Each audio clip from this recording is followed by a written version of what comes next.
RSSന്റെ വിദ്വേഷ പ്രചാരകൻ TG മോഹൻദാസ് കഴിഞ്ഞ കുറച്ച് ദിവസങ്ങൾക്ക് മുന്നേ ഡൽഹിയിൽ സമരം ചെയ്ത വിദ്യാർത്ഥി നേതാക്കൾക്ക് നേരെ, പ്രത്യേകിച്ച് പെൺകുട്ടികൾക്ക് നേരെ അങ്ങേയറ്റം വിഷമമിക്കുന്ന, അശ്ലീലം നിറഞ്ഞ, ബലാത്സംഗത്തിന് ആഹ്വാനം ചെയ്യുന്ന ഒരു വീഡിയോ സന്ദേശം പ്രചരിപ്പിക്കുകയുണ്ടായി.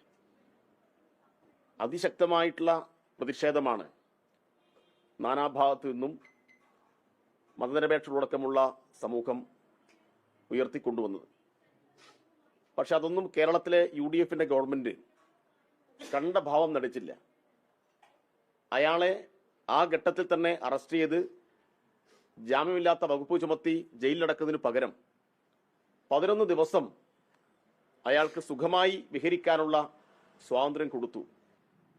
വ്യാപകമായി എതിർപ്പ്, വിമർശനങ്ങൾ ഉയർന്നു വന്നപ്പോൾ മാത്രമാണ് ഒരു പേരിന് അദ്ദേഹത്തിനെ കസ്റ്റഡിയിലെടുത്ത് രക്ഷപ്പെടുത്തി എന്ന് വേണം പറയാൻ. ഈ കേസ് സൂക്ഷ്മമായി നോക്കിയാൽ അറിയാം, TG മോഹൻദാസിനെ അറസ്റ്റ് ചെയ്യുമ്പോൾ പാലിക്കേണ്ട നടപടിക്രമങ്ങൾ പൂർണ്ണമായും തീരുമാനിച്ചത് മാരാർജി ഭവനിൽ നിന്നാണ്. അപ്പം മാരാർജി ഭവനിൽ നിന്ന് അറസ്റ്റ് നടപടികളും കാര്യങ്ങളുമെല്ലാം തീരുമാനിക്കുന്ന നിലയിലേക്ക് കേരളത്തിന്റെ ഭരണം മാറി.